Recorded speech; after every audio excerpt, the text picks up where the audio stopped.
It's the awkward silence before the show's really supposed to start. You feel like the show should be starting. I feel like it should be starting. Oh, hi. I didn't see you guys there. Sorry about that.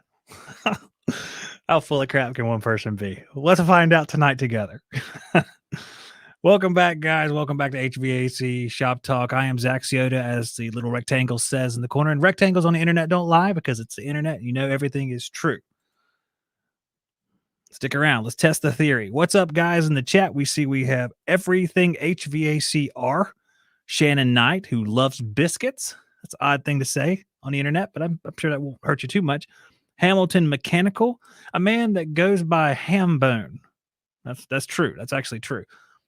We have the Service Emperor, of course, Service Emperor, and we have him lying in wait here right now. We have Corey Poe, who says, "What's up?" And I say to you, Corey, nothing. Just doing a live show. Old Handy Luke, who is handy but not old. Greg T says, yo, back at you. Feel like we're Fonzarelli here. Hey, good to see you. Yo, all right. Good to see you. So what we're going to talk about tonight, let's find out what we're going to talk about tonight. I'm going to bring in a guy that dresses better than any of you other guys here. Here he is. He's Tersh Blissett. Tersh. What's up, buddy? What's happening, man? You look fantastic. Oh, man. I got bags under my eyes. I've just been going all day long. I appreciate that morale boost.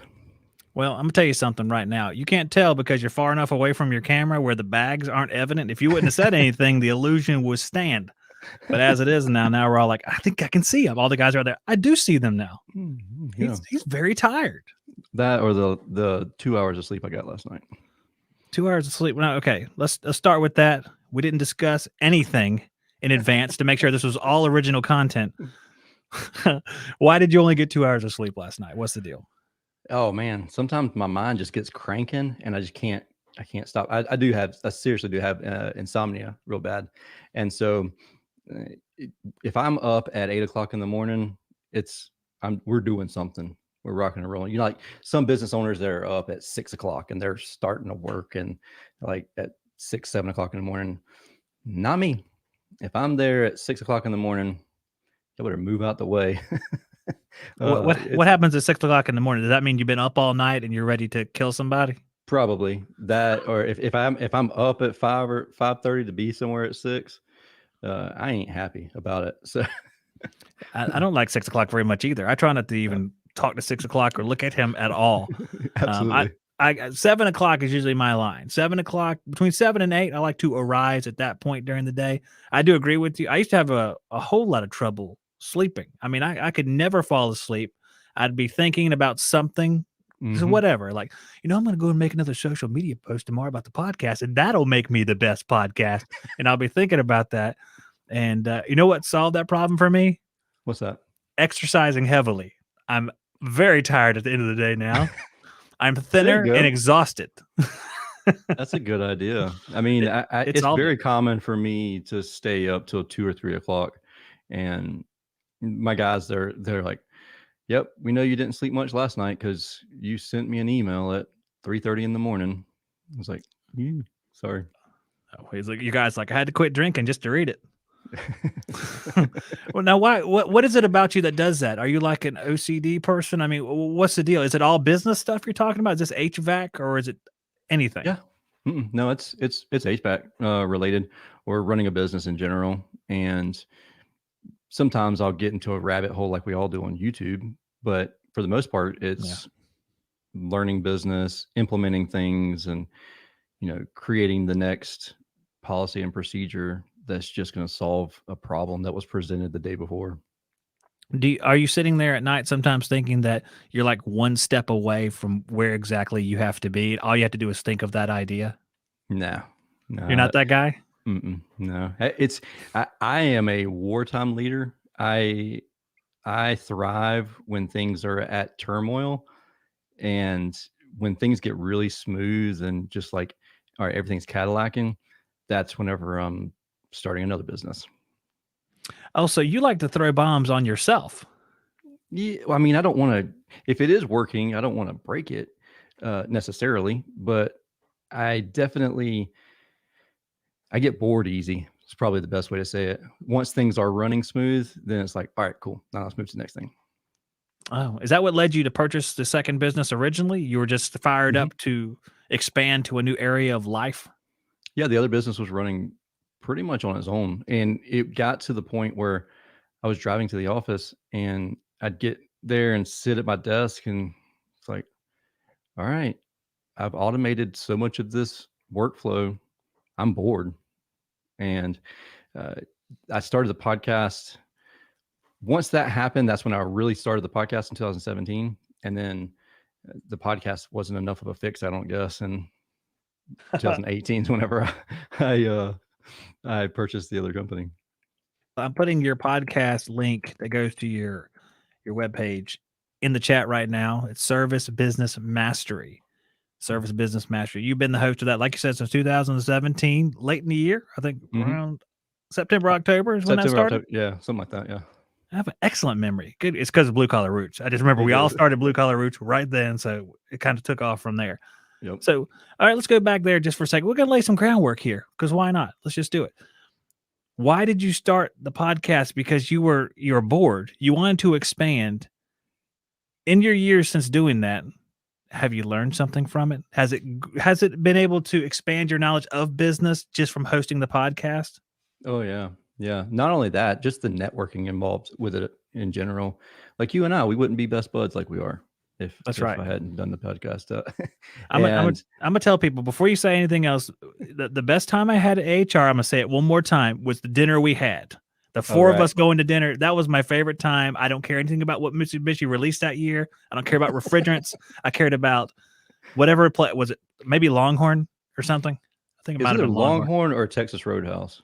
It might have been Texas Roadhouse. Whatever. That's irrelevant. The two things that were relevant is four guys there, AK, yourself, myself, Dude, and Ralph. We had a good Greaves, time. he put down that steak. They brought that thing out, and I thought he was joking when he ordered it. And they flopped that thing down. I was like, I'd take 3/4 of that home with me, and It's like probably you still win a never eat shirt. it. It's like one of those steaks where if you eat it, you get a shirt and a hat that says "I ate a steak at It Mike's was Steak nothing. Hut."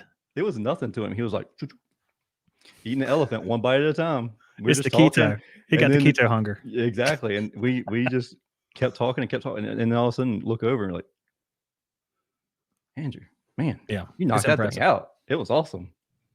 And my second favorite thing was Tersh paid the bill. Oh, I forgot I did that. You did that. I paid the bill at Waffle House. It was like 1/5 of what your bill was. It was like, good grief. I forgot completely about that. Yeah. Well, I do want to say that if you adjust for our incomes, we actually paid the same. Oh, okay. I don't know about that, but well, as I recall, you drove up in like a brand new truck, icebound truck or something, didn't you? my Ram, all jacked up. All right. All right. That Well, that was a while ago. let me ask you, because you're building. Can you discuss that thing you're building? Did we discuss that on air? What the Yeah, I car don't you are care. building? What Mhm. state is it? Now, just describe this car. I wish I had a picture, but just describe it to me. Well, it's what you would typically take to prom or either be picked up in once you got married at a wedding.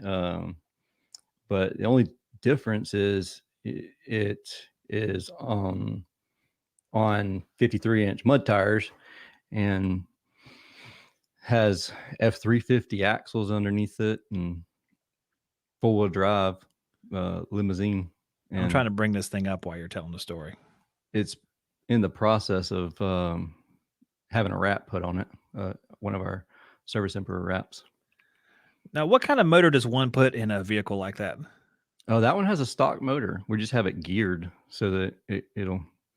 We have it operating currently until it blows up, and then we'll put a motor similar to what's in that Ram that I was driving at HR, a Cummins diesel. You're kind of a car guy, though, right? Yeah, man. That's what I'm saying. Here, My let me blow that up too. Let's blow them up. Yeah, man. Gear So shift. this tattoo is just like a gear shifter burnt into my hand. Funny story. Whenever I was, when did I buy that car? That was my second or third Mustang. It had a metal shift knob, and the transmission would get so hot on it, you'd grab and it feel like it was going to singe into singe everything into your hand. And so Right. that's kind of where I got the idea for that shifter. I'm dangerously close to having this picture downloaded so we can see it. Of the limo? Yeah, the one you Which sent me picture is last it? year. Oh shoot, yeah. I'll tell you what it is. You let me know it's cool. You have a Service Emperor truck. It looks like it almost towed it out there because it's parked. It might just be backed up to it. You are standing much like Superman next to this limo. Yeah, I know what picture you're talking about. So it's okay to put it on the screen? Yeah, I don't care. All right, there we go. There it is right there. Yeah. So that's actually a heel. The picture's kind of deceiving. That's an incline where the F-150 is sitting, and I was getting ready to actually pull the limo forward with the F-150. And okay, you weren't about to drive across it. No, not okay, hardly. just making sure. Just making sure. Okay. Yeah. All right, I'll bring that down there. But that's a beautiful picture right there. So, what's it look like in comparison to that? It's in much better shape, I'm assuming. Yeah, it's better shape than that, but it's still a toy. So it happens. I mean, it just when I play with it, I play with it, and when I don't.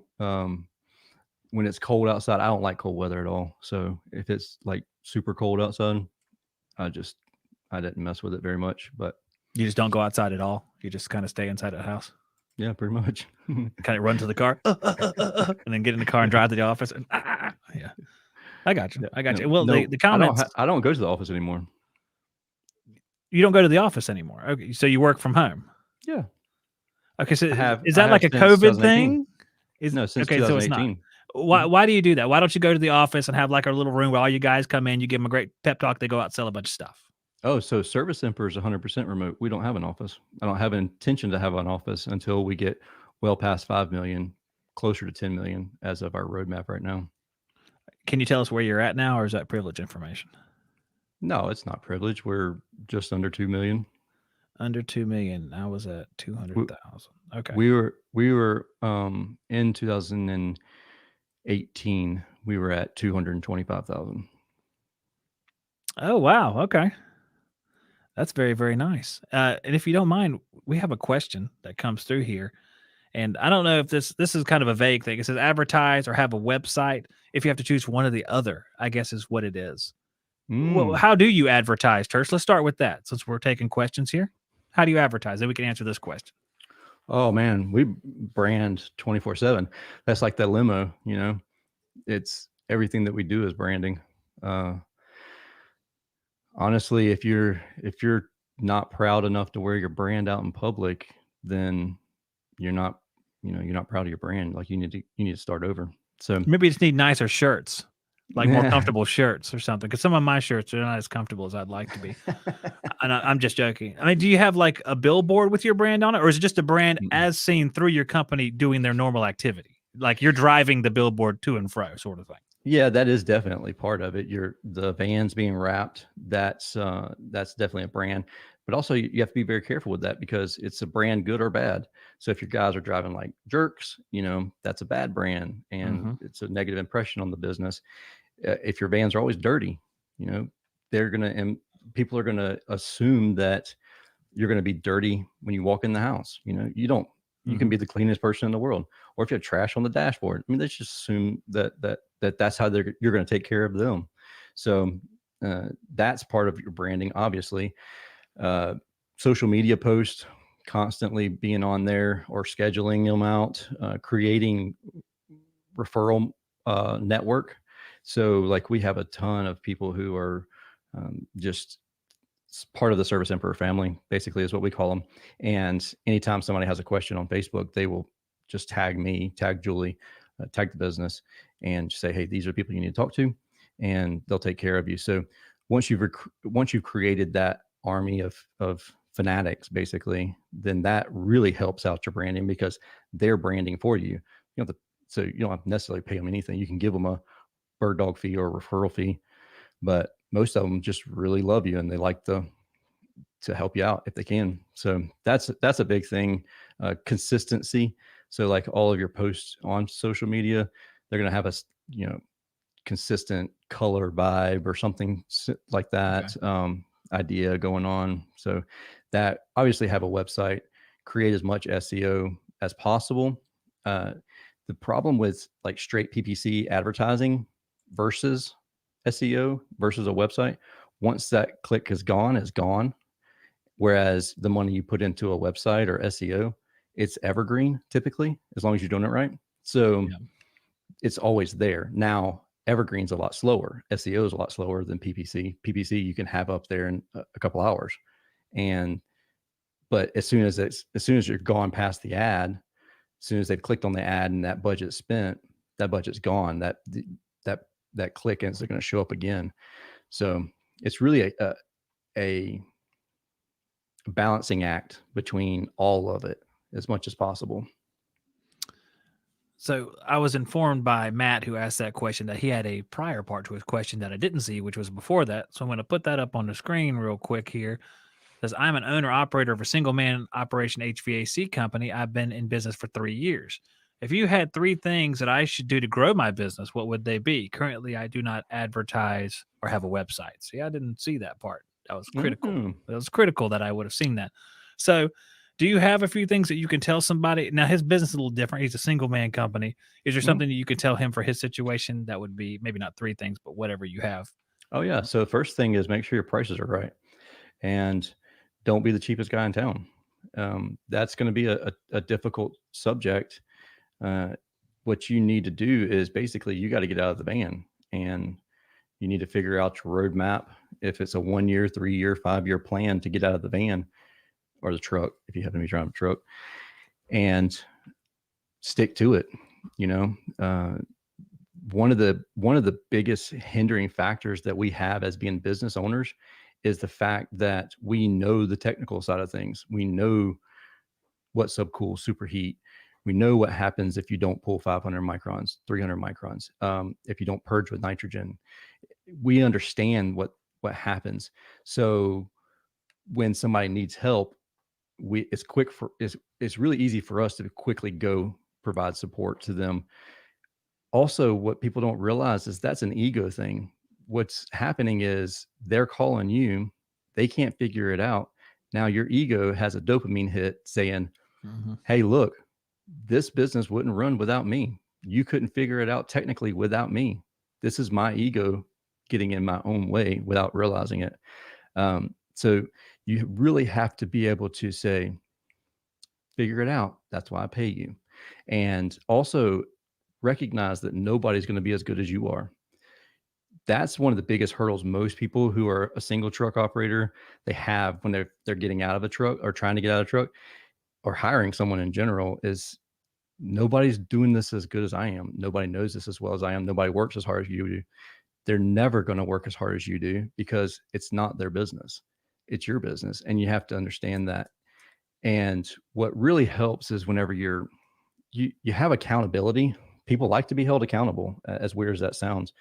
They are more productive, but creating some friendly competition that helps out within the company. But having KPIs, understanding the KPIs or key performance indicators, and knowing how to fix the problem once the KPIs aren't right. So it's one thing to have KPIs and say, "Yep, we're tracking it. We know that we suck." But to actually know how to fix it, that's different. Reach out to other business owners, peer-to-peer people. I mean, you have a podcast. I have a podcast that's 30 minutes to an hour, at least once a week. That's people are just giving free business advice to people. I mean, there's hundreds of hours, and I literally have, I think 45, maybe 50 episodes that have been recorded and not released also. So, I mean, that's like 50 hours worth of listening that it's just free to you. So there's a lot of things. It's really easy to spend money. And the old adage goes, you got to spend money to make money, which that's not true. You really just have to be very diligent with your time. Whenever you're riding around, instead of listening to the music, listen to a podcast. Listen to a book on tape. If you have Audible, it's $14 a month for a book. That's how I got started. I listened to E-Myth, and E-Myth turned into an addiction of, okay, now I have to find a podcast because podcasts are free and I can't afford to buy 10 books a month. So I started listening to all kinds of as many entrepreneur podcasts as I could. And at that time, there was nobody in our space that was doing it for service businesses or HVAC companies and stuff like that. So whenever Brian asked me to come on his show, the HVAC School podcast, and I did that a couple of times. And then next thing you know, we're, starting the Service Business Mastery podcast. And it was all about, talking business and my experience, because at that time I had TriStar and we were growing between 90 and 120% year over year. And we quickly grew to, just under 4 million. And that was what I was sharing on my show, was when I was first starting out, like, this is how I did it. And ignorance was very bliss in that period of my life, because like some of that was pure dumb luck that I just stumbled across and made it happen. And people started asking me questions and they're like, I don't know how that happened. Like, it just happened. And so it was wild conversation, and it made me really think about it. And then I've been able to meet some amazing people who have taught me so much and taught me why I was successful in what I did. And yes, it was dumb luck at the time, but now it's repeatable because now I understand how it happened. Tersh, do you enjoy building a company more than running it once it's built? Yeah, absolutely. Is that a problem where you're going to be in perpetual motion as far as going from company to company, do you think? I am what's considered a serial entrepreneur. So I already invest in tech startup companies. Anytime somebody talks about something new, it like definitely the next shiny object syndrome type stuff, but it's probably on a whole another level. Like if I'm having problems within my business, I could care less. I'm not paying attention to the shiny object, because my main focus is on Service Emperor and what it would take to fix the problem, provide a solution to any issues that are coming up. But if things are remotely smooth and something pops up and like, oh, okay, yeah, this could take a couple hours of time for me to kind of learn, research it, then definitely I'm probably gonna chase after that until I can either pass it on to somebody else or I realize that a huge waste of time. Are you concerned that being called a serial entrepreneur uses the same first word as serial killer and has a negative connotation? It's like you're taking a business and you're destroying it almost. Remember when Tersh ran Enron? No, I'm just kidding. No, he was like 10 years old. No, just kidding. That was Ken Lay, as I recall. No, I just think that's funny because it's such a strange way, because people hear serial, it's like, oh, entrepreneur. Okay. That's better than the murder. That's good. Yeah. Don't kill my business, Tersh. Now, Tersh actually does well with businesses, as we learned here today. So how long have you been, you had TriStar, and then there was Icebound, and it's, all right, next, explain this to me. Service Emperor is a separate entity from those two, or is it part of Icebound? Yeah, so we rebranded Icebound to Okay, Service Emperor. Yeah, so I purchased Icebound in 2018, and it was more so purchasing bad debt is what it ultimately came about. And after going through that process, even whenever I was going through the process, like Brandon would tell me about getting phone calls for ice sculptures and delivering ice and stuff like that. And I was like, okay, that's cool. If I get that enough calls, I'd start delivering ice, hey, another business. But the movie Frozen, that's good. Okay. All right. Exactly. Yeah, exactly. But it got to the point to where we really started having deep conversations about, okay, are we always going to only do air conditioning and refrigeration? And also Icebound was predominantly, and I would say strong 90% commercial.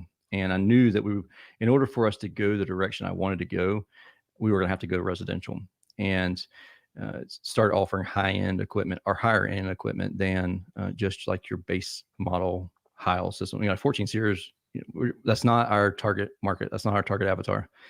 And when we go that route, are we only going to offer air conditioning? Are we going to get away from refrigeration? And we had decided, well, eventually we're going to offer plumbing. We're going to hire, plumbers and then cross train them into air conditioning and vice versa. And then also offer electrical services. So it just didn't make sense whenever your toilet's backed up to call Icebound. So we were like, okay, we're going to have to rebrand.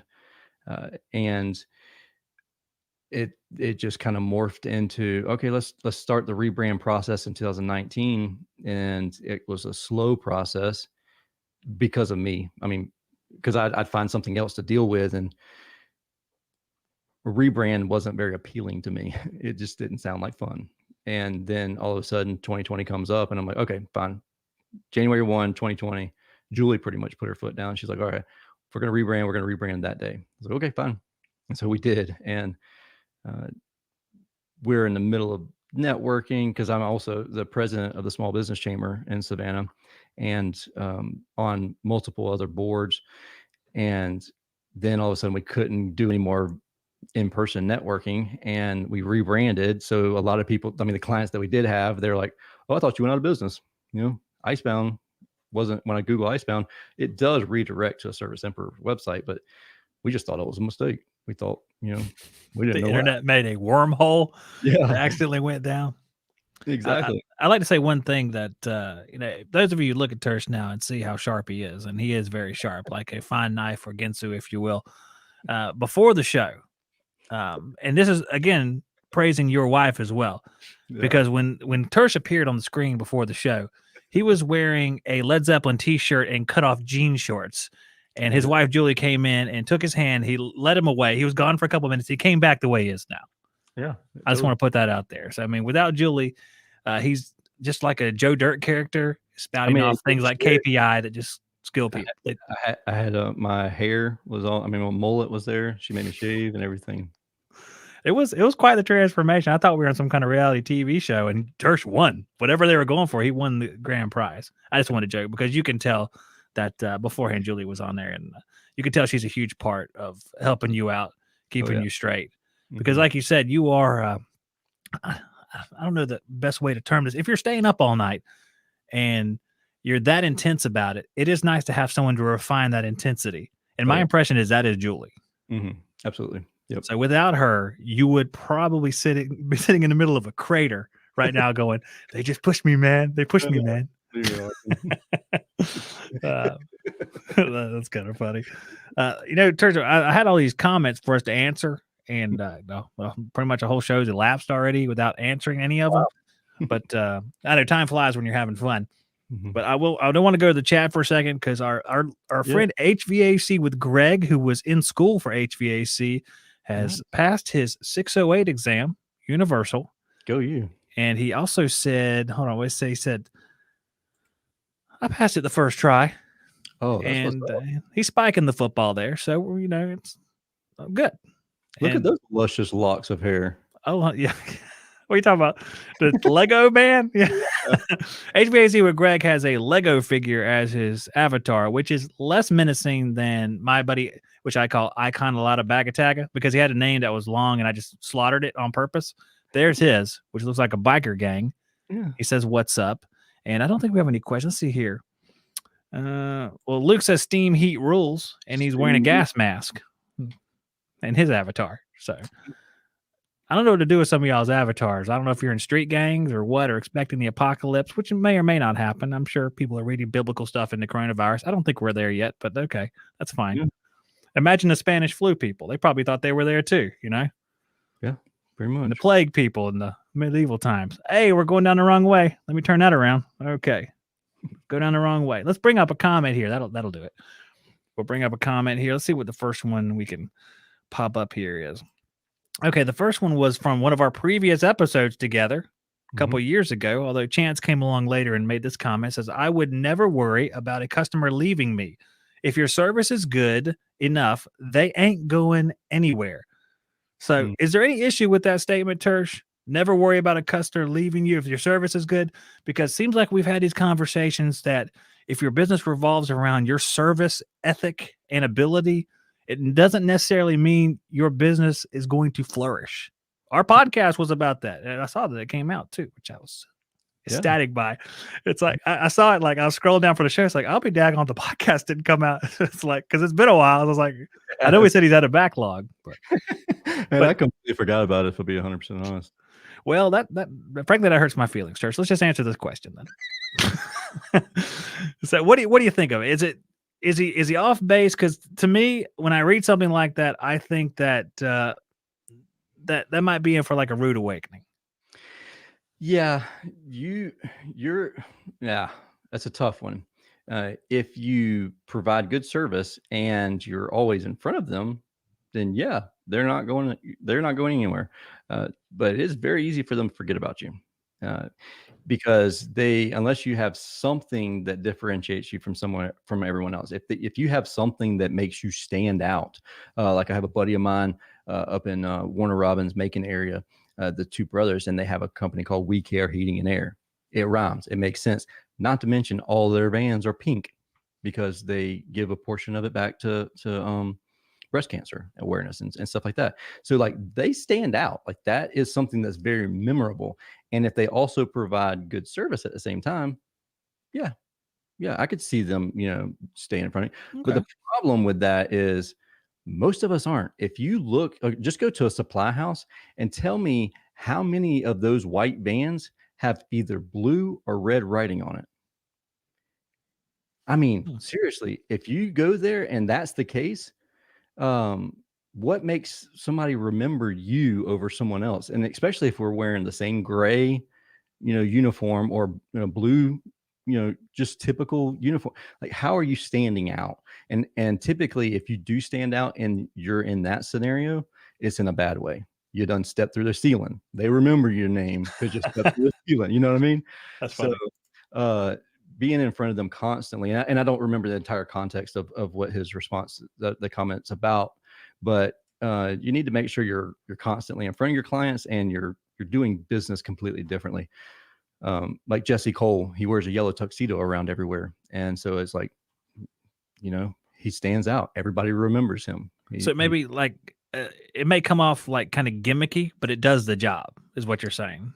Yeah, I mean, as long as they remember you, that's the biggest thing. And you're not fake. If you're authentic in what you're doing, then like what I'm wearing right now, this is legit what I wear every day. Like, I totally believe you, Tersh. There's not a bone in my body does not believe that's absolutely true.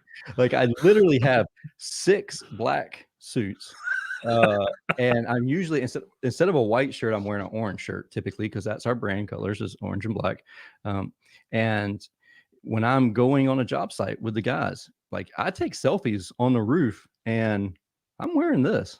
And I change out a evap coil with the guys, change out a condensing unit with the guys. I'm wearing this, unless I'm going full on, I know I'm going to do a full system change out, then I'll wear whatever, uniform they're wearing.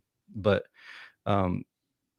authentic, as long as you're authentic in what you're doing and you're not just doing it to, get your name in the paper and it's super fake. Like if you wrap your van in pink, but you don't actually do anything for breast cancer awareness, then why are you doing it? Are you doing it to tug at their emotional heartstrings? And then, you're using it. Yeah. And so that's crappy.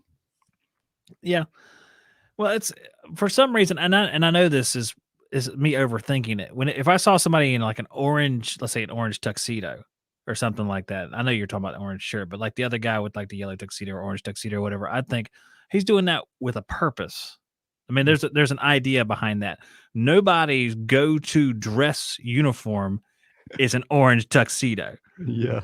Absolutely. But if the guy was legit, he talked to me and he talked like a normal human being, I would say, okay, he likes this, and I will definitely remember you, orange tuxedo guy, and I'll probably refer to you as such when I talk to others later. Yeah, I talked to orange tuxedo guy earlier. He can change the capacity. People refer to Jesse that way. He's a yellow tux guy, and that's his whole MO. Like he goes to an airport and he's wearing a yellow tuxedo. He has yellow sneakers and a yellow top hat, and legit, that's what he wears out in public. And so that's their brand. So the Savannah Bananas is the name of the baseball team. That, the whole story behind that is doing business differently and creating more of an experience than just selling a baseball ticket. And They just have mastered it. And the same stadium that couldn't keep 500 people for every minor league baseball team, baseball game, he's keeping packed out with 5,000 people, sold out like 3 seasons in a row. And the 3 seasons that he, or 4 seasons that he had it. And it's not even a minor league team. It's a college summer league team. And like, it's a step below, like the kids don't even get paid, and he's selling them out because it's completely different experience. And that's the same with us. I mean, that's our whole target is like, if we're just going to sell an AC unit, if we're going to sell boxes, how are we going to stand out? We have to have the entire client experience has to be completely different, which it is. It's very interesting. You only have one life, so to speak. So you might as well make the most of it and be different than other people. I totally agree with that. So in the spirit of that, like we're on the same wavelength here. We have a comment from Mark Morales, HVACR Tech. What was your first style or type of advertising when you first started out? Now, you sort of talked about advertising earlier. When you first went into business, what was the first thing you did? And okay, let's do this. What was the first thing you did, and was it the right move looking back? Yeah. So, yeah, I mean, I started a website. I knew how to write code and I knew how to build a website. So that's something that I just did. I spent a lot more time on it probably than I should have. I probably would have been better off if I had paid someone else to do it and then made the money that I could make by doing air conditioning and let them do what they're good at. And so instead of me spending so much time doing it, but now I know how to do it a lot faster because I spent that time. So it's, in one way I could see it as investing in my future and my education. But websites, one thing, a little bit of social media, obviously, getting reviews. That's the biggest thing. Google My Business, get reviews. Huge thing. Get reviews from everybody that you can get reviews from. And then yard signs. And we put out, that's something that we've done with Service Emperor that we didn't master that with any other of the business. With Icebound, we kind of dabbled in it, but it's not one of those things that you can dabble with. You have to either fully commit or just don't waste your money on it. And so we go through, it really does range. During the winter, it seems like we go through a little bit less, even though the guys aren't as busy. So we actually will pay them to go put out yard signs. But we're going through between 175 to 250 yard signs a month.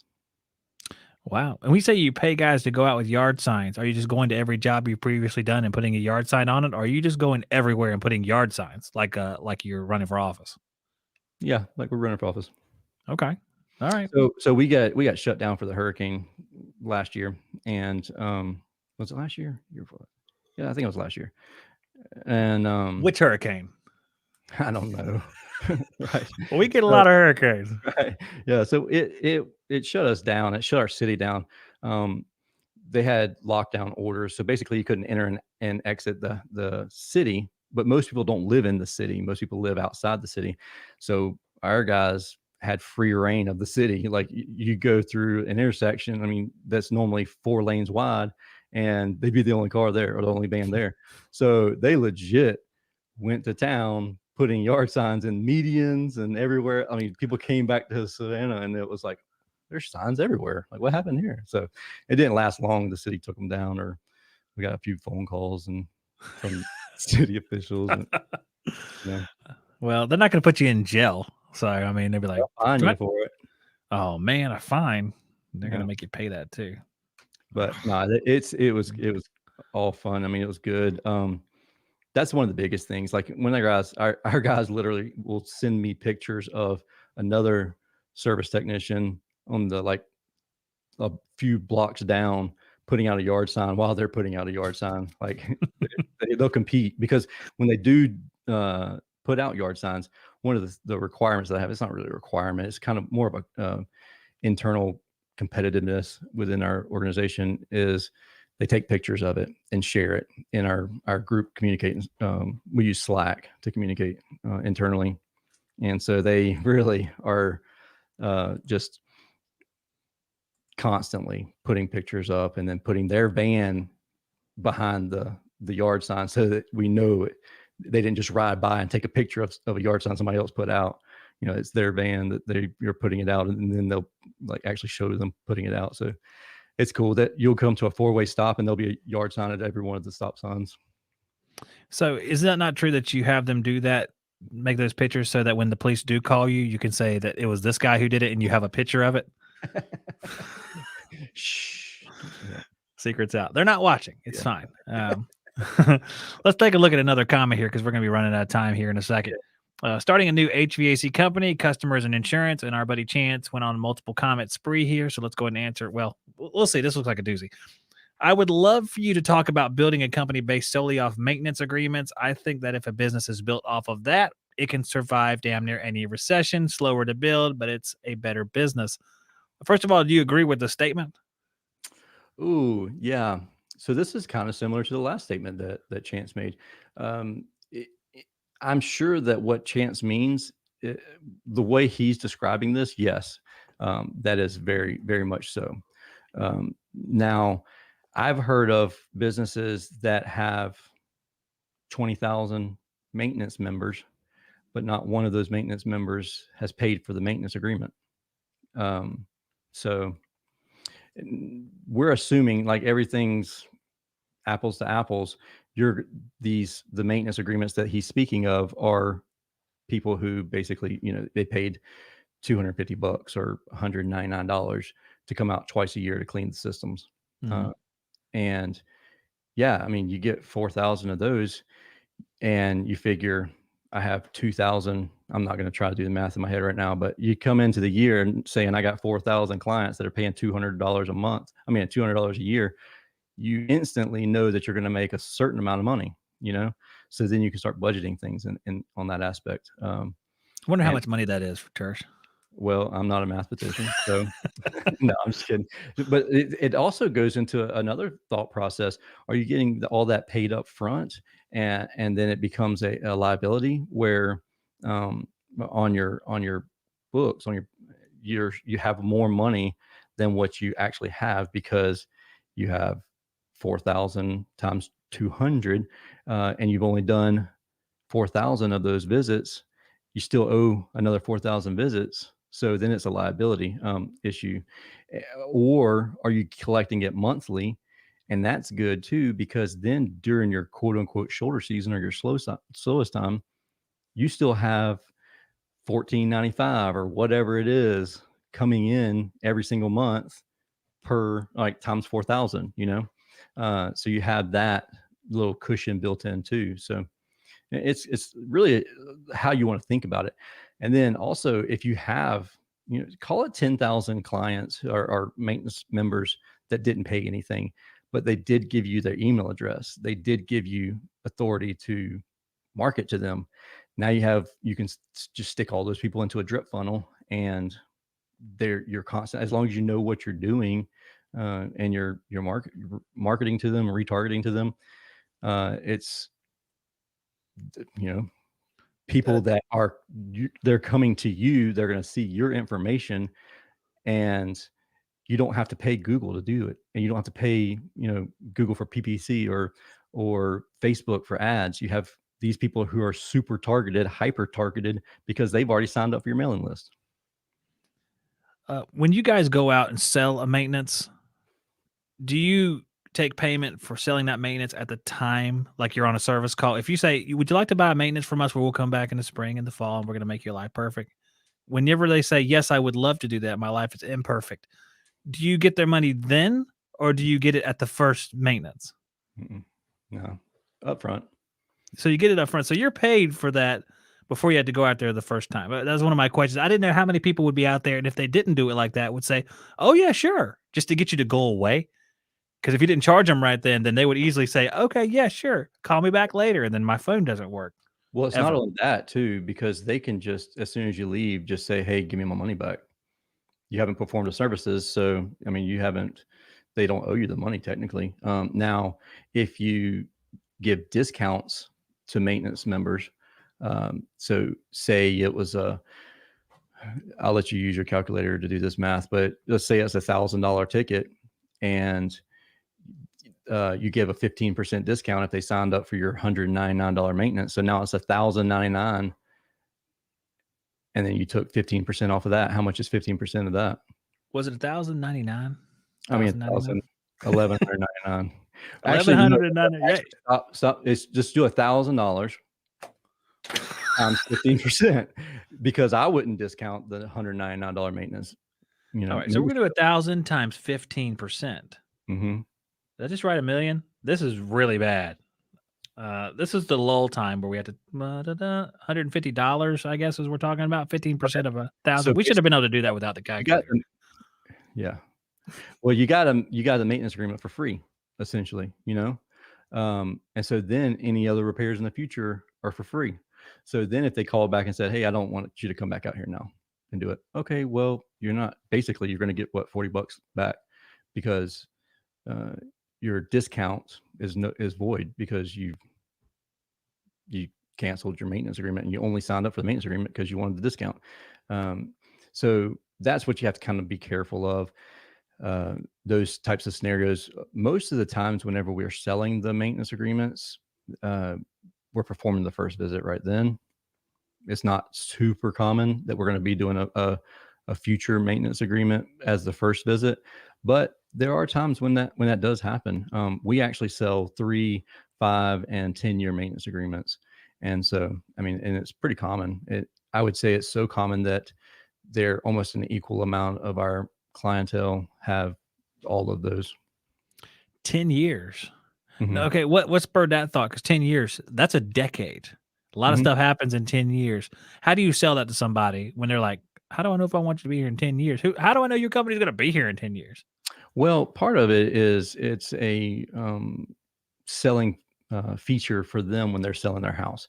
So somebody says, well, I plan on selling the house in 2 years, or I plan on selling the house in 5 years. If you have a 10-year maintenance agreement, for one, that can transfer over to the new homeowners, or if you stay in the same area, it can go with you to your new home.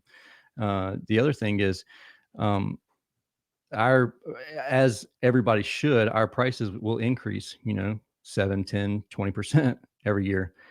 You pay 10 years, it's never going to increase. But you pay 1 year at a time, you're going to have to pay the increase, inflation. How's it paid? When you have a 10-year maintenance agreement, how do you invoice that? Is it all at one time? Is it yearly, or how is it done? Nope, it's all at one time. They pay, I think it's like $1,050, $1,055, something like that. I don't know what it is actually, honestly, because it's 5 years. It's 5-year maintenance agreement, and then 5 years for free. And I'll tell you some golden nuggets here that we should have led the show with golden nuggets. What are we doing this at the end, man? Everybody's going away now.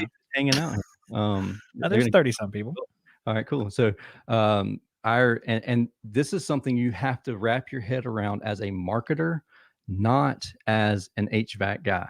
Okay, because this is going to be one that's kind of difficult to wrap your head around. When we sell a maintenance agreement, it's the same price, no matter how many systems you have in the home. It's the same price. We service the water heater, electrical panel, if you have 5 air conditioning units, guess what? Guess how much it costs? It's $199 a year. Per? No, sir. It is $199 a year.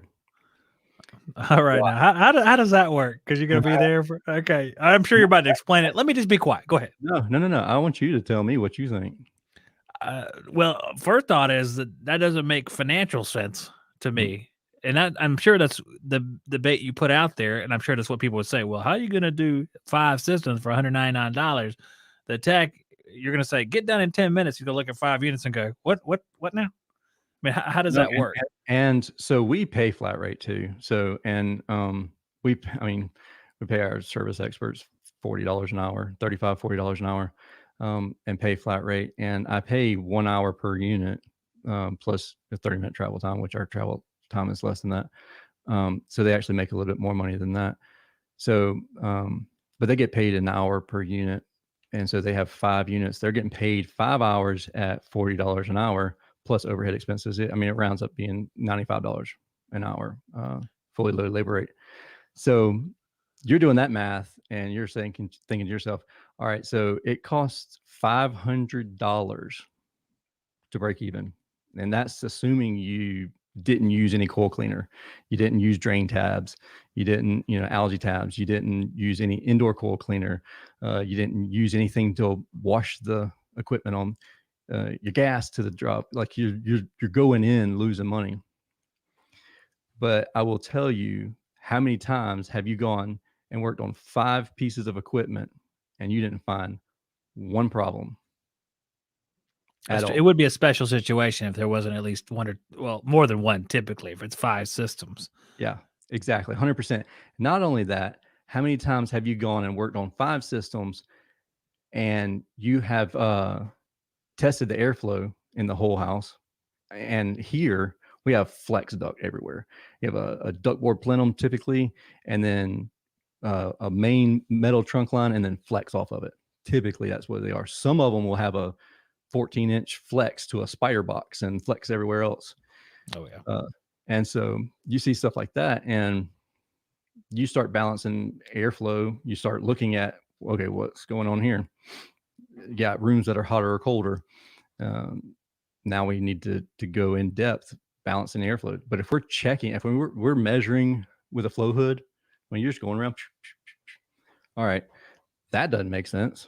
Like we have 30 CFM coming out of a 6-inch flex duct. And so you just start running through all of this stuff, and it opens up. Like if you really care about the client and their comfort and you actually measure everything, then it just makes financial sense. But now if you have a guy that's knocking tickets off the clock, like off your board, then you're going to lose money all day long by doing that. I can understand what you're saying, and it makes sense to me. I think probably final question, because it's 10 o'clock.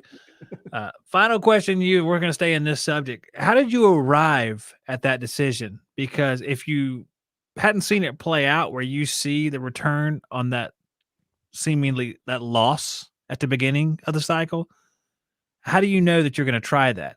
Is that something you learned to implement, or something that you saw play out and said, oh, this is what I'm going to do. I'm not going to charge them for all these other units. They're going to give all the other units to a maintenance agreement. They're going to be, one, kind of married to our company in that way, having those maintenance agreements. And two, we're smart guys. We know that if we look through all these units, and we don't have to be deceptive, you will find problems that are warranted problems that need to be taken to their attention. But how did you make that step? Because I've never thought about doing that. Asking the client their pain points, one of the easiest ways to come about it, and through coaching organizations, seeing what works for other people. That was a lot simpler. I thought you were going to talk for about 5 minutes on that. No, it really boils down to asking the client, what's their pain point? Like, what do you hate about an AC company? Communication or lack thereof, and feeling like, because my house has 5 air conditioning units, I'm about to pay $1,000 every 6 months for you just to come wash it off. Like you have your junior guy that doesn't know anything about anything, comes in and just sprays a water hose on something, and I'm paying $1,000. And then a month later, when my compressor dies, I have to pay for you to come back out here again and do it again. Well, guess what? On our maintenance agreement, there's no diagnostic fee. You don't pay for us to come out there during normal business hours. Now, if you want us there at 1 o'clock in the morning, you're going to pay, for it. But during normal business hours, you're not paying anything either. So it makes sense for them. Now, also, you have to be very mindful. Like if you have that client and they never approve any repairs on anything, and then they want to call you out there every other week for repairs that you presented on the maintenance agreement, like, okay, it's time to fire that client. Interesting. Okay. That makes sense to me, because then, the perception that you're saying that some people have a perception of an air conditioning company that's negative.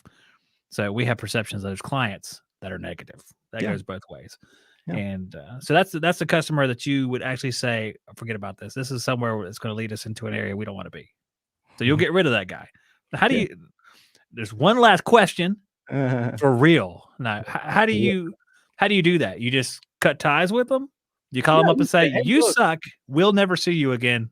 No, Click. no, no. I mean, what do you do? It's very tactful because first off, if they called you out there, they want you to fix it. Like, granted, you have like the little old lady, she's widowed, she's bored, her family's ignoring her, like, "Hey, can you come out here? I want to hang out and talk to you every week." You know, like that, but that's a rarity. You know what I mean? Yeah. This is very much if somebody calls you, they value their time. If you have 5 systems in your house, you have a pretty big house. So therefore, you probably value your time. You probably like an executive of some sort, or you won the lottery.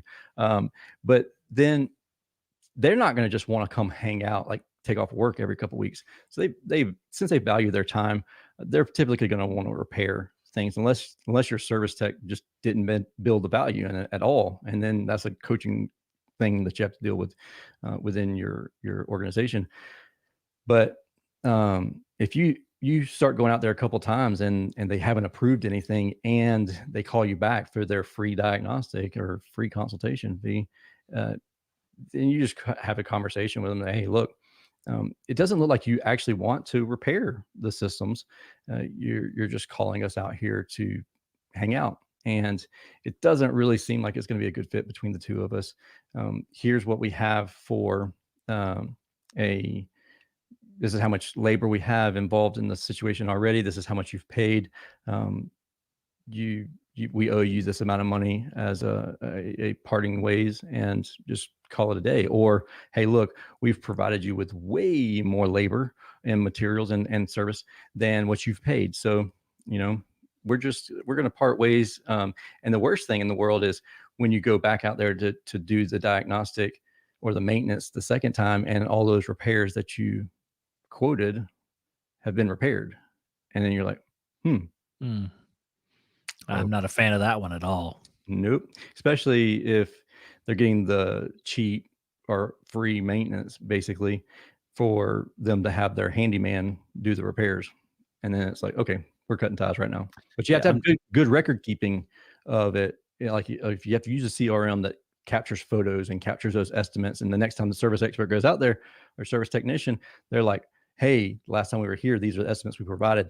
Let's make sure that those things haven't gotten worse." And they're like, "Okay, it hasn't gotten worse. It's gotten better because somebody came in here and replaced it all." You It's know? amazing. Yeah, the motor looks new. Yeah, Right, right, that one that was squealing, it's actually a different motor now. right. Wow. Spontaneous motor changing. It happens. Mhm. Almost never. Almost never. Tersh, social media. I'm going to bring it up for everybody so they can follow you. What is the most important one? If these people followed you on some social media or just anything, what would it be? What would be the number one thing? Honestly, wherever you're at, don't just go to a new platform and follow me, because you'll never come back. So wherever I can add value.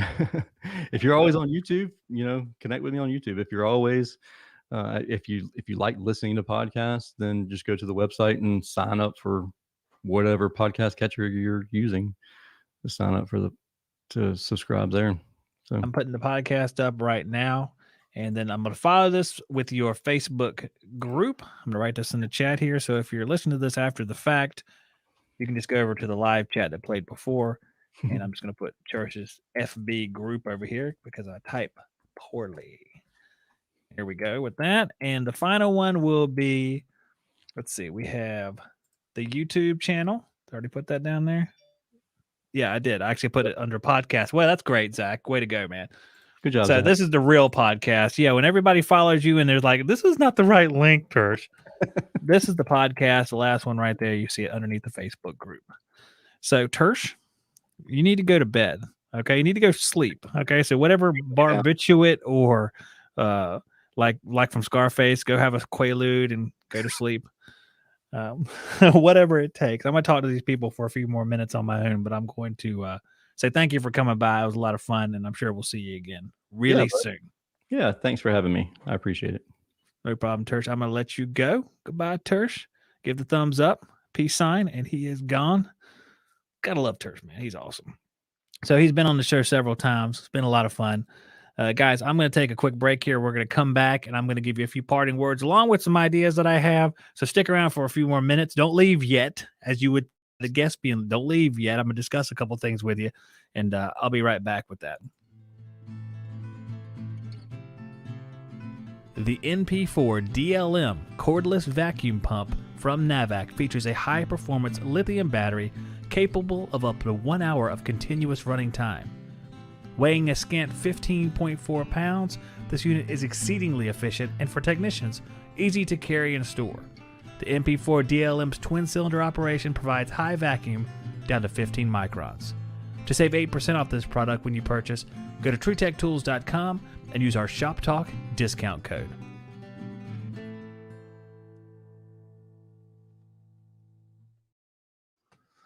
Okay, guys, you're going to see me a little bit more often during the week. I've kind of altered my work schedule. I do work best at this time of day. I like going live. I think it's a lot of fun. It gives us content for the podcast, lets me bring in people a little bit more often, like Tersh was here tonight. Some of the people coming up, we have tomorrow night on the HVAC Training Videos channel, we have Don Gillis from Emerson. That's going to be at 8 p.m. on the HVAC Training Videos channel. Let me see if I can actually bring that up here. I'll give you a link to it now, and you can actually see the video tomorrow. Let's see if I can find it real quick. Might be hard. Let me see if I can figure it out. Try to go to the channel here. Oh, I do have it. All right. Don Gillis, like I said, from Emerson. You can go down to the chat and find it here. You can go ahead and go over to that video. It'll have a little set reminder tab right there, and you can actually click that, and it'll email you whenever the video is about to pop up. So that was Don Gillis. That's for tomorrow on the HVAC Training Videos channel. If you want to listen to these shows, if you miss part of it, you miss a show, since we're doing more of them, you can go to HVAC Shop Talk Podcast on your Apple phone. There's a little app right there. Or for Android, you can download Stitcher or Podcast Addict and look for HVAC Shop Talk. Catch all these in your truck or while you're working, which is, I like to do that. People are texting me now. Tersh is texting me. Thank you for having me, brother. Tersh, thank you for being here. Tersh is always willing to come in and talk, and he's just a wealth of knowledge and just a good guy. So it's even better because it's always nice when you can talk to a good guy who's also smart. There's so few of us out there. So it's always nice to talk to him. Okay, a few other things. If you want to support the show, you can do so at subscribestar.com. That is something that's in the description of this. It's a way you can support the show for like $1, $5, $10, or $25 a month. We also have channel memberships have returned now that I'm making new content on this channel again. So if you want to be a channel member, that'll be up in a couple days. And we also have super chats and super stickers and stuff like that. So any of those things you can do to support the channel, I definitely appreciate. If you haven't subscribed, please subscribe. Subscribe to the podcast. We have Facebook pages and groups for HVAC Shop Talk, and all that stuff is linked in the description of this video. If you have something you want to ask me, you can comment on this video. In fact, I'm probably going to give stuff away based on who comments on my videos, kind of like a random thing each month, except make it really nice, like a swager or something like that. So if you take the time to comment on a video or maybe review the podcast, like give it a 5-star review and write something like, these podcasts are the best or something. I'm not giving you ideas. I'm just saying, if you want to write that, that's fine. I'll enjoy that. So anytime you do something like that, I think I'm going to search through on a monthly basis and give somebody like a really cool surprise. So comment, like, all that good stuff. I really appreciate that. Like I said, we'll be back tomorrow with Don Gillis. Do not miss it. It's going to be good. We're going to talk about flammable refrigerants, compressors. Since he works at Emerson, he has a wealth of knowledge. Copeland compressors, you know what I'm talking about? That's the guy to talk to, Don Gillis. You can find him on YouTube as well. Really smart guy, but it's late. I know it's getting late for everybody, and a lot of us have work tomorrow. Like I said, take it easy, relax, work safe. Guys, I'm going to get out of here. Find the links in the description. Listen to Service Business Mastery with Tersh Blissett. Listen to HVAC Shop Talk, and I will see you tomorrow.